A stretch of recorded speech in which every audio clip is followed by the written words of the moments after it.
Hello and welcome to the Progress Theory, where we discuss scientific principles for optimizing human performance. I am Dr. Phil Price, and on today's episode, we are joined by powerlifting coach Mike Tuchscherer. Now, when strength training and endurance training simultaneously, the body is placed under so much stress because of all the different types of stimuli that it's been placed under. And because of this, it becomes really difficult to program in advance.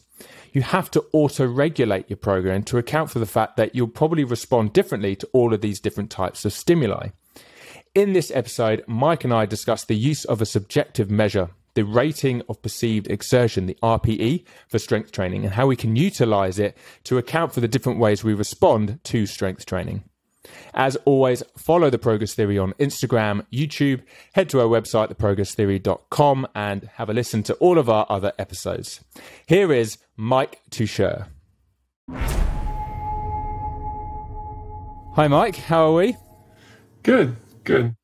Thank you so much for coming on The Progress Theory. I mean, your area within powerlifting and autoregulation, I think, is going to be really important for this particular season, especially if we think about how we can train strength and endurance at the same time.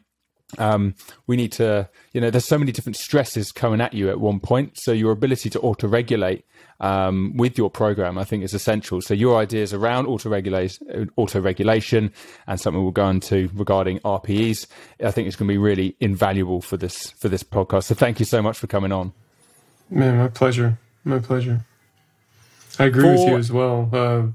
Sorry if I'm jumping ahead here, go but for it. I think you're right that if you're in a situation where you're kind of training for both, that autoregulation becomes even more important just because, well, maybe not just because, but in large part because the problems of predictability get to be so complicated. Yeah, definitely. For anyone that's not familiar with your work, do you want to give a brief overview of your work with reactive strength training systems and stuff? Sure. As you said, my name's Mike Tuchscherer. I'm a powerlifting coach. I started coaching my university team back in 2003. I coached them for 3 years while I was there, and then when I left, I was quite a good powerlifter. I wrote down what I had learned, and my initial thought was I'll try to get this published in the Powerlifting USA, which was the print magazine at the time. And I thought maybe it could be an article series or something like that. But the more I wrote, the more it grew. And eventually I thought I should self-publish this as a book. And so I did. And then someone asked me if I would coach them online. And at the time, I didn't even know you could do that. But I was happy to give it a shot. And I liked it. And I've been doing that since 2008. And in the time since, we've coached lots and lots of lifters, lots of high-profile lifters. We've coached, I think, 14 world record holders at this point. People all over the world. We've got a number of coaches that all work on the RTS staff, and that kind of gives us a nice. There's a nice added benefit to coaching in a team environment as well. Having worked on my own for a number of years, and then gotten to a position where we can start working as a team again. That's been great. So coaching powerlifting is mostly what I do, and I would say the high level powerlifters get the most attention. It's just the nature of things, I suppose. But we definitely work with lots of quote normal folks who have a variety of priorities. And you mentioned coaching people for strength and endurance. I've got one now who that's a priority for him. So I don't write the running portion of it, but kind of working with an endurance component is not totally foreign. It'd be great to hear what you're currently doing with that client, if they don't mind discussing what kind of goals they've got. Sure. A lot of it, I mean, my main concern there is the strength development. You know, as I mentioned, I'm not writing the running portion of that training, but the training that I write has to mesh with the running. So in his case, it is a very, very flexible approach, and I've been kind of dabbling more and more with these very flexible approaches as time goes on. And the training session itself will be responsive to his perceived recovery on the day. He tells me which days that he's available and available for weight training, you know, and we kind of build the plan from there. It's responsive to, you know, his perceived recovery. So if he's feeling good and recovered, then at least heavier sessions are available. We may not necessarily do them. It depends on if we need them or not. But if he's not feeling recovered, then we don't attempt them. You know, we'll save it for a couple days from now when he is feeling recovered and push it to then. But in his case, I would say that he's got things down to a fairly regular weekly pattern. So most of what honestly, the biggest wrench in the works for him is having a small child at home and the sleep disruptions that come with that. That's probably the biggest chaotic factor, I suppose. Like the endurance training itself, we can get that to be fairly predictable. So the hyperflexibility component is probably more responsive to sleep disruptions than it is necessarily endurance training. But he does try to make sure that the longer runs are planned, further away from heavier training sessions and things of that nature. And then when we get into the training sessions themselves, they are autoregulated, meaning we'll use RPE to govern his weight selections. So if he's feeling good, then we push the weights heavier. If he's not feeling good, then the weights will be lighter. But at the end of the day, we're looking for a certain stimulus, you know, and the RPE allows us to get that stimulus nearly regardless of his day-to-day performance fluctuation. Yeah. For those that might not be too familiar with RPE, what is RPE? And I was quite familiar with your work within bringing RPE to powerlifting. So it'd be interesting to hear what made you think to try that approach in the first place, which is clearly something that's worked and really caught on within the powerlifting world. So, what made you think, actually, I might try that? I originally came across RPE back when I was coaching my university team. At the time, I was reading absolutely anything I could get my hands on regarding strength training, and I was fairly obsessed with it. A lot of what I was reading, especially from more advanced lifters, would talk about the need to learn how to listen to your body and how important that was in kind of dialing in your training to your particular response. That's great. Well, how do I listen to my body? What does that mean in practice? And the answer that always came back was like, well, you just kind of have to figure it out. And it takes about 10 years of training to figure it out. And I thought, well, that's not going to be very helpful to my teammates. It was not the end of the world for me. I was nearly at that, whatever was supposed to happen, this magic 10-year time frame. I was near that myself. So I was kind of being observant of my own reactions. What was I noticing in training? If I kind of felt, hey, this is time to stop the session, or, I should do an extra set, or I should put some more weight on the bar. What was guiding those perceptions? I was paying attention to that. At the same time, there was lots of discussion around, hey, it's okay to leave a rep in the tank, which is funny considering how training tendencies, training patterns have changed over the years. But this would have been, the early 2000s, and lots of writers in strength training had to convince other lifters that it was okay to not rep out every set. You know, it's okay not to take every set to failure.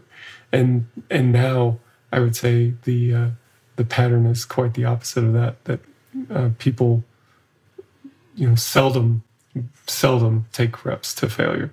Anyway, that's another story. But anyway, this idea of, hey, it's okay to leave a rep in the tank. At the same time, I was reading Super Training because at the time, that's what all students of strength were supposed to read. And there's a section in there about RPE. And I remember reading it and thinking like, that you could apply that. And, this idea of, maxing, repping out or leave a rep in the tank. You could leave 2 reps in the tank. You could leave 3 reps in the tank, and just kind of matching that up to the RPE scale. And in the time since, I think lots of lifters, experienced lifters, did this same sort of thing, but they maybe didn't attach a number to it. They didn't have a way to communicate it as well. So, like if you talk to old school lifter types, they did similar things, but they didn't use the same terminology. It wasn't easy to teach it or export it. So I think, and really that was my main aim is, okay, how do I take this thing that you're supposed to just learn through practice and just have this tacit knowledge of how to do advanced strength training? And how do you teach that to somebody without it just requiring 10 years of your life? And I think RPE has been fairly successful at doing that. With novice lifters, do you find, even though you've created something that you'd like to think won't take 10 years to really get used to, are there certain things that novice lifters might take a while to get used to RPE? What are they getting? I guess they've got to get more familiar with how they perceive load on the barbell, how they perceive fatigue from previous sessions, all of those sorts of things. But is there anything in particular you've noticed that novice lifters, sometimes it takes them a while to get used to it? Yeah, for sure it does. And the whole idea of RPE, just a quick recap of the RPE scale. A 10 RPE is a maximum effort. And then we kind of use a reps in reserve model. Reps in reserve as a term came much later, but it's a convenient framework. So 10 RPE is maximum effort. 9 RPE is 1 rep in the tank. 8 RPE is 2 reps in the tank. 7 RPE is still around 3 reps in the tank, but it kind of starts to diverge a little bit after that. But the high end of the RPE scale is the most important. So we'll just stick with that for now. So what I've noticed is that novice lifters don't really have much experience to anchor things to. If you don't know what a maximum effort is, then it's hard to know if there's 1 rep in the tank or 2 reps or so on. Like you have no experience to base this on. So having never gone to failure is going to make everything difficult. With that said, even advanced lifters can fall into that trap if they're using a new exercise or, a twist on an old exercise that they're not familiar with, or it's been a long time, like a couple of years maybe, since they've done hack squats.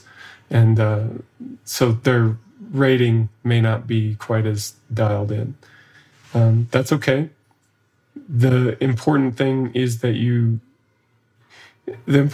not to be super precise with it. The important thing is that it helps you make better training decisions. Of course, being precise is more useful than not, but sometimes people get hung up on this idea that they need to be extremely precise or else it's not useful. And that's not the case. The range at which this is going to be useful is a lot wider than people think it is. So even with a novice lifter, they don't rate particularly accurately. You do pick it up pretty quickly. I would say, if you're making an effort within a couple of months of serious training, you should be okay. I notice maybe more, there are certain, I guess, personality quirks that make rating a bit difficult. if you are the kind of person, I guess more of like a meathead type that can never put enough weight on the bar, and everything you rate everything as easier than it really is, then that can get you into trouble. And we also see plenty of people on the other end of the spectrum that rate things quite high RPE, but when you look at the film or something like that, they're not working as hard as you would like them to. So there is a range where you want to calibrate things, but it can be experience, it can be personality. So there is kind of a use case and a learning process to it. Do you find you make coaching decisions with RPE a lot based on personality? So, for example, you've got someone that, if you went an RPE 8, really they're going to push for an RPE 9. So you might think, oh, okay, if I want them to hit RPE 8, maybe I'll program a RPE 7 for that session, because I technically want RPE 8, but I know he always just pushes that too much, for example. Has that ever happened? Or that has certainly happened. For whatever reason, probably just luck. It's not been so much my experience, but a lot of the other coaches have had those types of experiences. I mean, there's different ways to handle it too. Like that would be one, is to just bias the rating that I'm programming. But I always preferred to try to coach them and correct them rather than just bias things. So, like for example, I've got a lifter now who is underrating things fairly consistently. I'll watch the film and I'll think, that looked like a 9 RPE, maybe a bit more, and it'll be rated an 8 RPE. I could just bias it, but that's going to lead to possibly a greater error. If he just wants to go that heavy and he's going to go that heavy no matter what, then we'll have an even bigger error. So I don't want that. And it also will throw off our estimated 1RM calculations, which can make it more difficult to tell what's working and what's not. It'll make it more difficult when it comes time for attempt planning later, because he's going to be thinking, man, I'm good for, whatever, I'm good for a huge PR. And then I'm looking at it and thinking, maybe not as much as you think. And that's a difficult conversation with an athlete as they approach competition. So my preference has been to just offer the correction, to say you rated that an 8. It really looks more like a 9 to me, And especially lately, it seems like I've had a number of lifters that just really seem to struggle with this concept. So we've brought in velocity as a way to provide some kind of a more objective validation of that effort. Actually, that was one of the questions I wanted to touch on, is how did you mix RPE with the use of, velocity data? Because I've seen you've used either push bands or the gym aware, certain pieces of equipment which can measure barbell velocity. Have you found, clearly you've found it very advantageous to include that to help with the use of RPE. Yeah, I think it's great. It's not quite 100%, I would say, but it's very, very useful. And if I have an athlete that has it available or is willing to make it available, then, we're definitely going to take advantage of that as a tool. There's some edge cases where the efficacy kind of breaks down a little bit, but it's by and large a lot more available than it was a few years ago. And it seems like it's only getting more and more available. So I like to use velocity to validate RPE ratings in a more normal, straight set, somewhat fully rested type of capacity.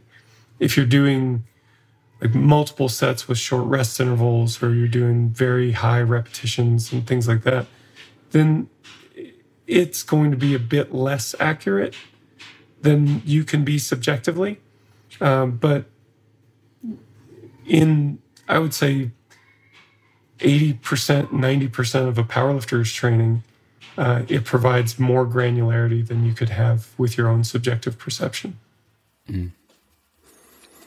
And I guess you've given some examples there, but do you find certain RPEs or the velocity data actually helps a lot more with certain RPEs? So, for example, the closer it gets to a 1RM, say the RPE 9, let's say 8.5 as well, you kind of have a rough idea, because it's slower, it's a bit more reliable in that area, whereas as soon as you move down to sort of like 6, 7, you get more variability with how they're moving, then the data isn't as helpful. Or as you find, because it's similar to RPE, it's still just giving you guidance rather than giving you an exact measure. Is it still whatever RPE that you give or program, it's the velocity data on top of that is still really helpful? Yeah, I would say it's still helpful.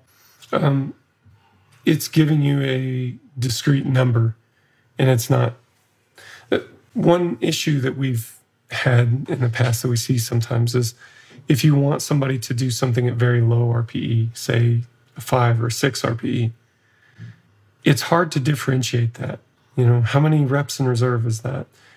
Well, at that point, we're not really talking so much about reps in reserve, at least with a classic RPE scale.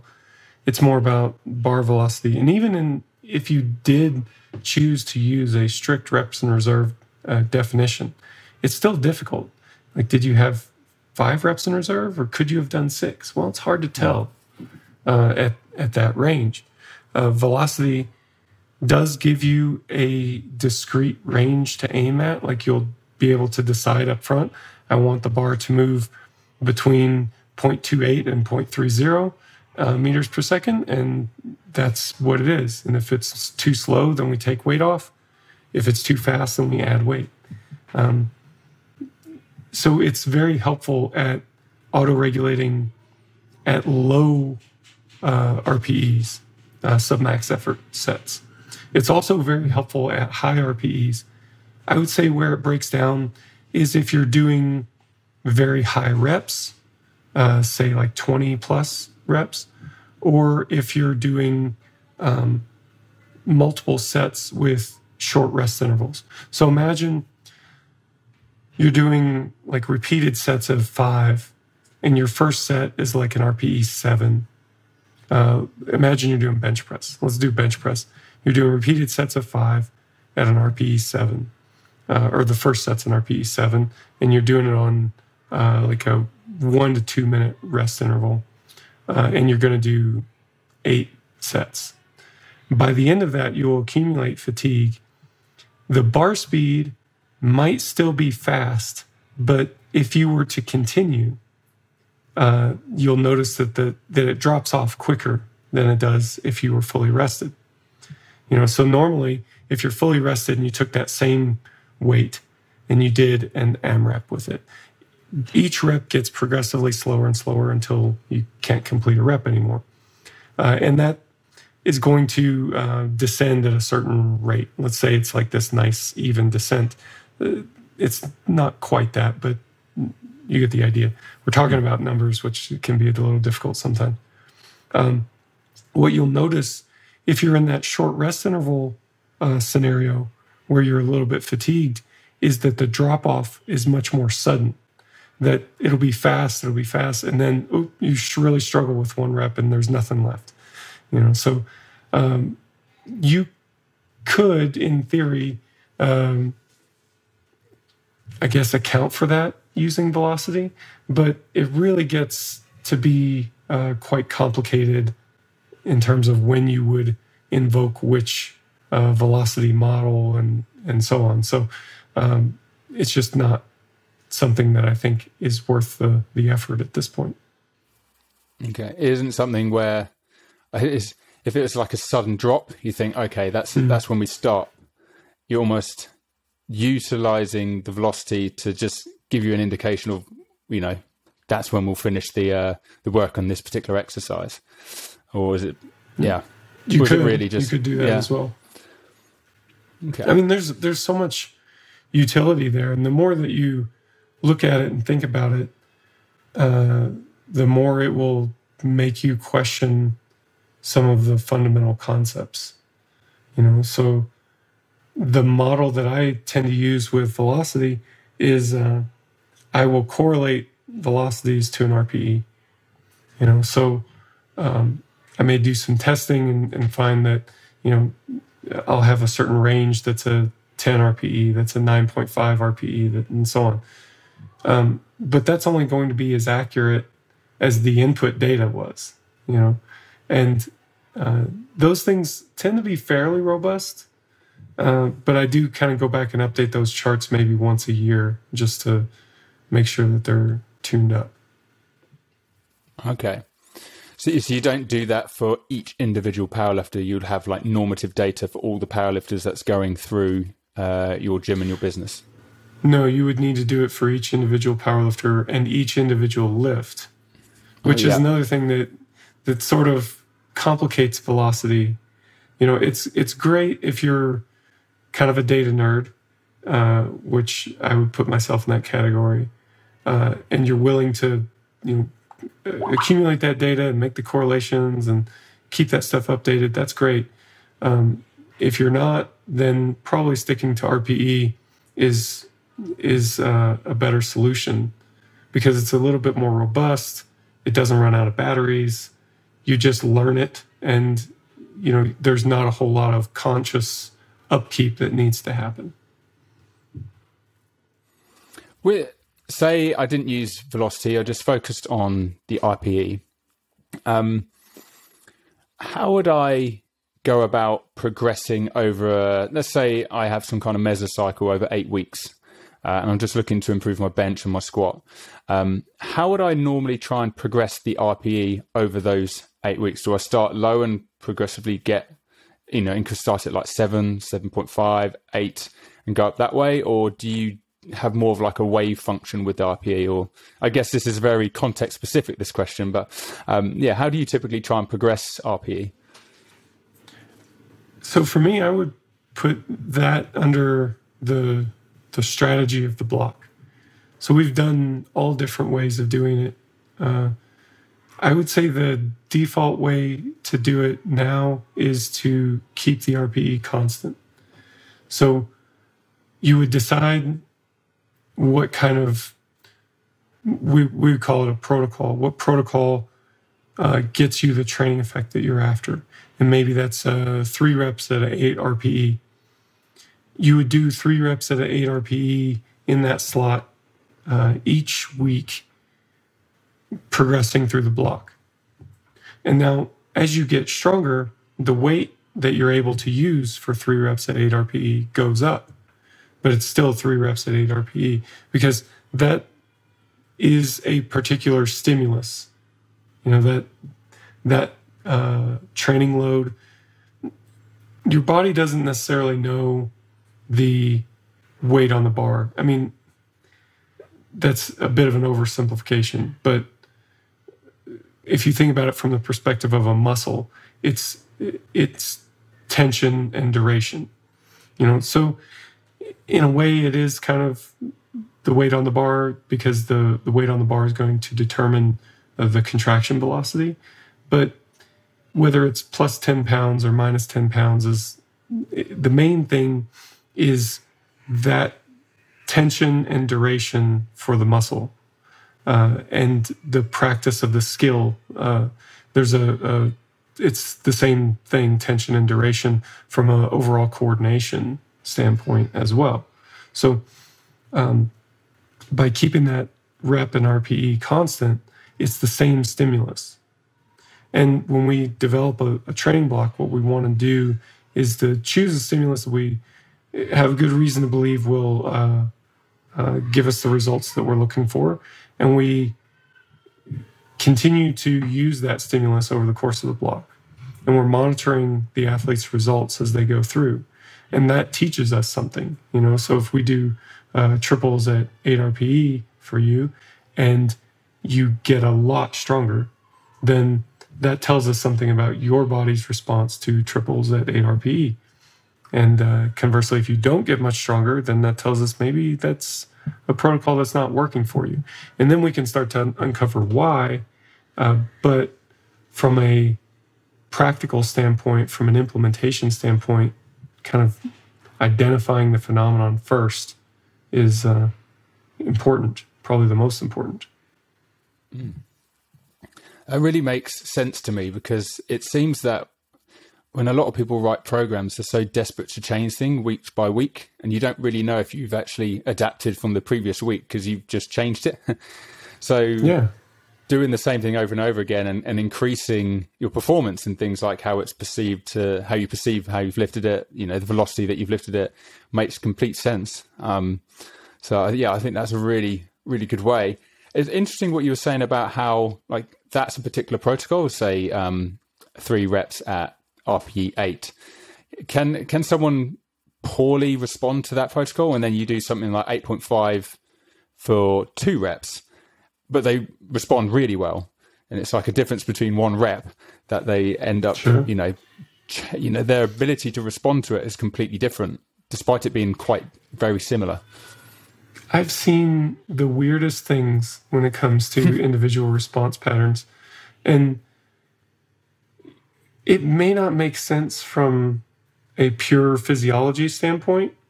You know, it's like the example that you gave, you know, the difference between triples at 8 versus, you know, you could even go the other way and say a double at 7, which should be the same weight.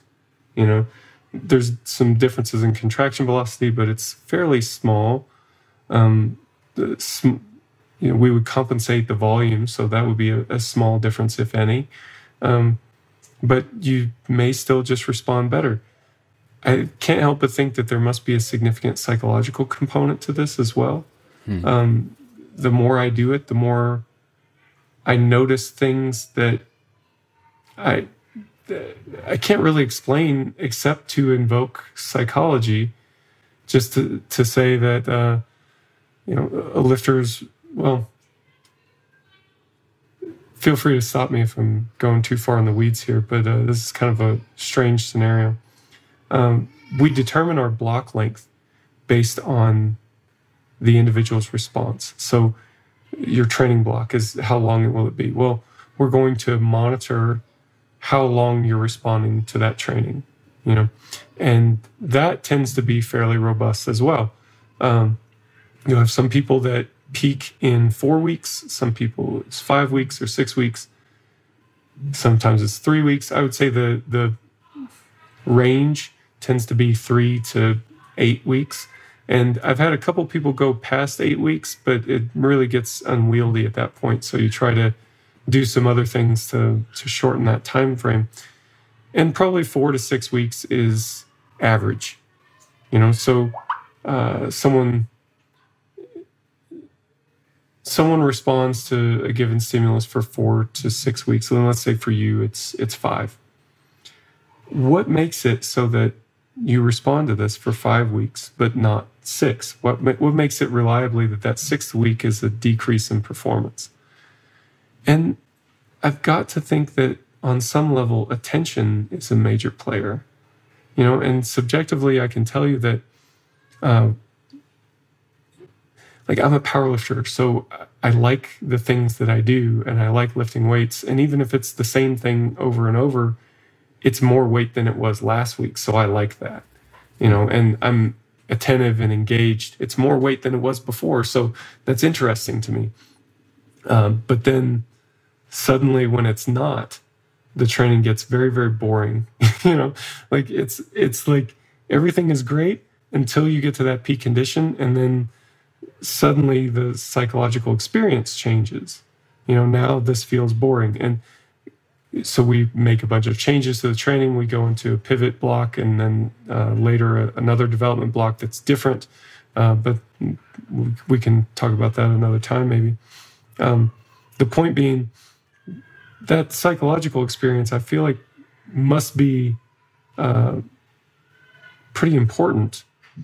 You know, and maybe to add a little bit more color to it, we find that we can control this time to peak.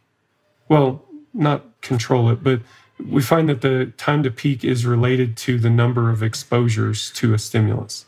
So we're saying 5 weeks, but that's kind of a convenient shorthand. It's really 5 exposures to a microcycle. A microcycle just tends to be about a week in most cases. Now we can change that.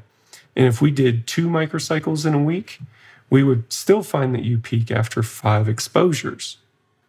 So it would be the 5th microcycle. It would just be that it would take us, 2.5 weeks to get 5 exposures versus 5 weeks. And you can go the other way as well. You can slow down the pace. And it's your body's not a math, it's not a calculator. So it's not quite so precise, but it's about that. In reality, you may peak after 4 or 6 exposures if we're doing a 2x frequency, or it might be 4 or 6 exposures if we're doing a half frequency. But anyway, I'm getting a bit too far off track. No, this is great. What I wanted to mention was what counts as an exposure. Let's continue talking about bench press. In a given training week, you take the normal microcycle that lasts for 1 week. We're going to bench press, 3, 4, or sometimes 5 times in that week. But we'll be doing something different in pretty much every session. At least the heavy work will be different. You'll have maybe one heavy bench session. You'll have some assistance sessions and some supplemental sessions. There'll be different exercises, different rep ranges, and so on. One thing that we do is sometimes we'll program a touch and go bench press. So in powerlifting competition, the competition bench press is paused. Sometimes we'll program a touch and go bench. Now, is that really different enough? Like a slight pause bench versus a touch and go bench, these things are very similar. And sometimes there'll be a similar rep range. So is that really different enough to count as a separate exposure? Or does it count as the same exposure and throw off our time to peak? Well, what I found is that it kind of depends on what the athlete thinks. If to them, a touch and go bench is pretty much the same as a competition bench, then it will probably count as another exposure, and we will probably peak faster than we expect. If they consider touch and go bench to be something altogether different, and it doesn't seem that close to them, then it will tend to not interfere. And I think that's weird. I think that sounds a lot like, witchcraft or something, but that's been my observations. I can't help that. Because of that, do you sometimes make coaching decisions based on, you're talking about, okay, you can either move the microcycle to be like half a week. So within 2.5 weeks, you get 5 exposures instead of 5 exposures over 5 weeks, or you try and extend that. Do you sometimes, for certain athletes, manipulate the frequency because their attention goes much more quickly? Usually not for attention's sake, because I find that if they're progressing, I'm tending to work with powerlifters, so if they're progressing, then they're happy, So that tends to not be the issue, but we will definitely manipulate frequency for timing. So say an athlete has they peak in 6 weeks, and they come to me and say, "Hey, there's a competition I want to do in 10 weeks." I'll look at it and say, okay, well, we're currently in the middle of this block, and then we need to pivot, and then we want to do our peaking block, and that takes this much time. Anyway, I won't try to work through all the numbers, but you sit there and look at it, and sometimes you're left with like a remnant, and you say, what can we do during this, 3-week period of time? We don't want to waste time, and that's a big part of what this training approach tries to do, is to make maximum use of your time without burning out your athletes. And so we don't want to waste that. So we think, well, if we could do a 2x frequency block, we can still get in one extra training block in this time frame. It'll be a shorter peak or something like that, and that's fine. But it's still making maximal use of that. Your other options are to do a partial block. In that case, you don't really get to a peak condition, which isn't the greatest. We like to get into those peak conditions. Not only is it fun, but that's your opportunity to push your athletic ability into some new territory. So if we can do something to reach that peak condition, then that's what we want to do. Mm. Will a lot of this depend on the type of responder that they are? Because this is something that I've been fascinated that's come out of your Instagram. So like a type 1 responder, I think it's more linear and quite consistently linear versus type 3 where you might hit a plateau, but you keep going because in like 2 or 3 weeks, they're just going to see this peak suddenly happen. Would you be able to give a bit more of an overview of the different types of responders and then how you relate your RPE programming to that? Sure. We notice generally 3 types of responders. And this is originally comes from the work of Dr. Anatoly Bondarchuk, who's a former Soviet throws coach, coached hammer throws, shot put, and also coached in Kuwait and Canada. I believe he still coaches in Canada. Anyway, his work is kind of where I came into contact with a lot of these ideas. And then we saw similar patterns in powerlifting as well. So the idea of response types, we noticed 3 different types. A type 1 responder is, as you mentioned, fairly linear. They just kind of get better from one session to the next. And that's the most fun. It's definitely the most fun. Most fun being the athlete, I'm sure. Yeah. It's nice to just, success week after week and, you feel like things are going great and there's no stopping you. But,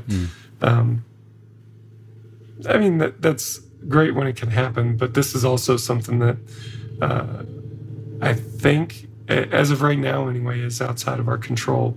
So we can't really choose your response type. It just kind of happens, and we have to be prepared for it. So like a type 2 response has their performance in week 1, a nominal performance in week 1. Then week 2 is actually a regression.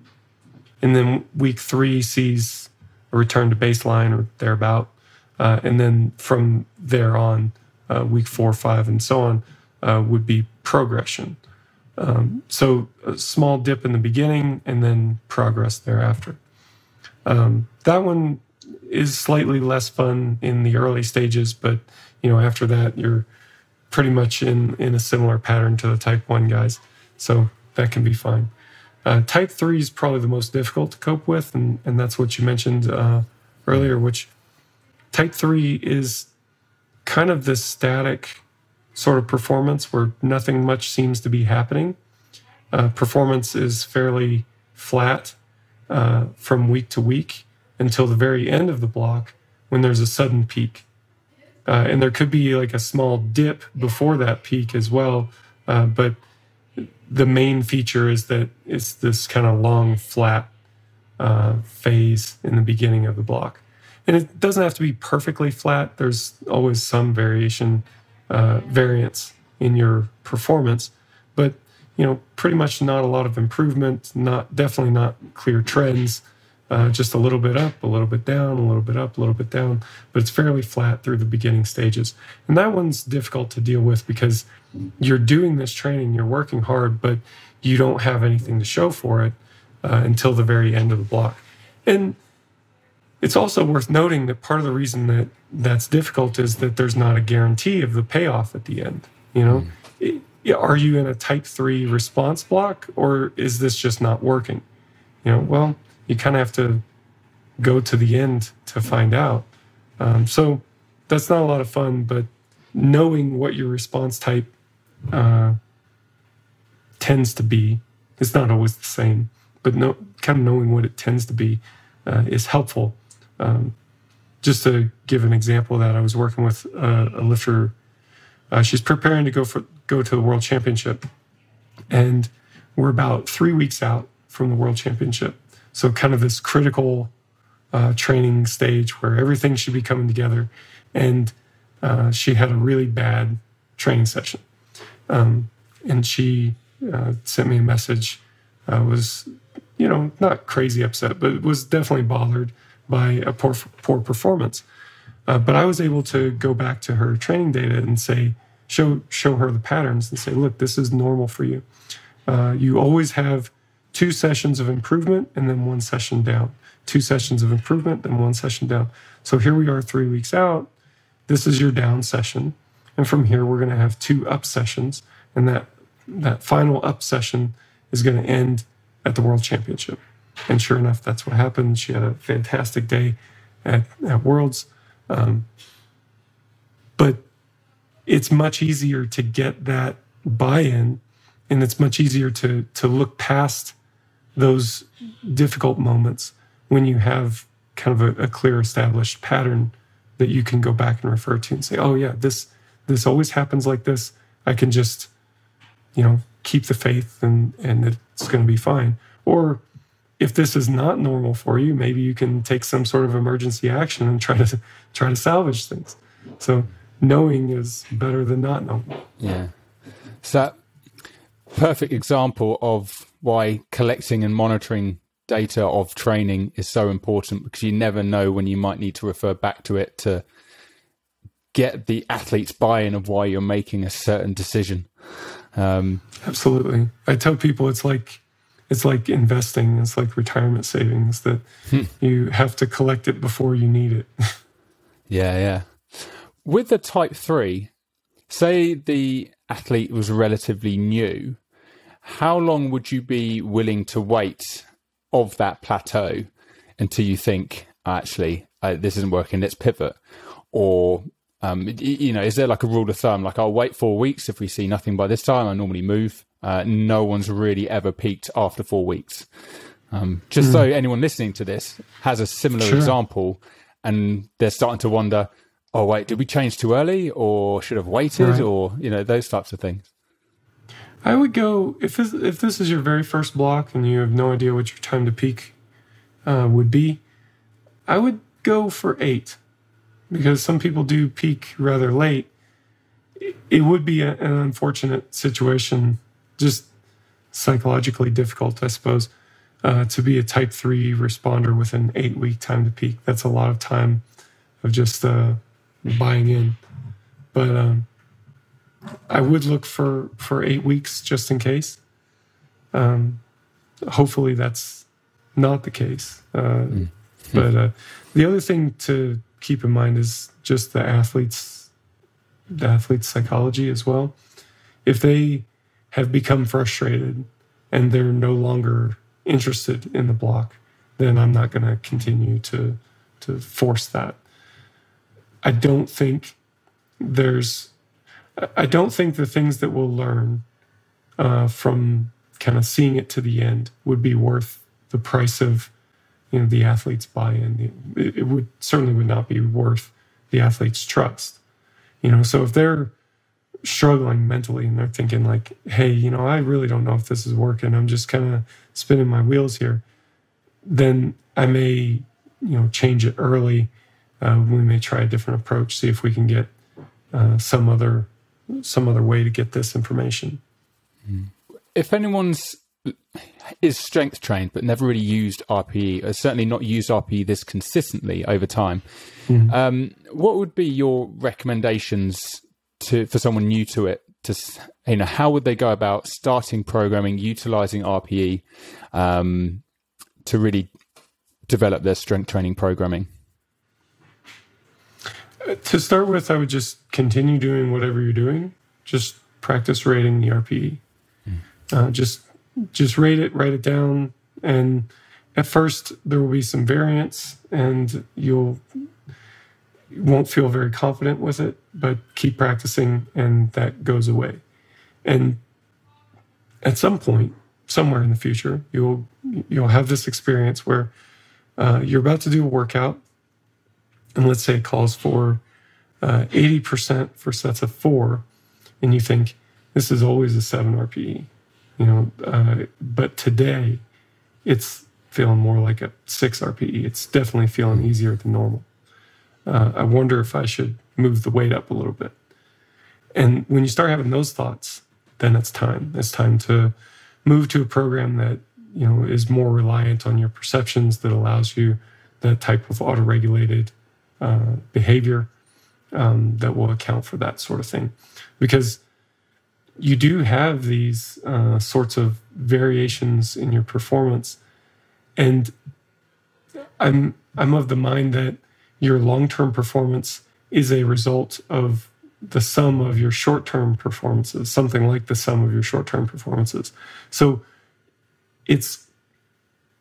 to me, it's very clear that it would be better to take advantage of good performances in training and mitigate bad performances in training. If things are going well, to really capitalize on that session. And then if things are going poorly, then do what you can to get what you can and don't cause any additional damage, and move on to the next session. And I think that results in a much better long-term pattern. Well, Mike, that was absolutely brilliant. And there's already a few things I want to tweak in my training based on this discussion. So thank you so much for coming on to the Progress Theory. Where can people reach you? Where are you on the socials, website? I know you do a course as well. Yeah, if anyone wants to learn more about this, how can they get in contact? Yeah, so our website is reactivetrainingsystems.com.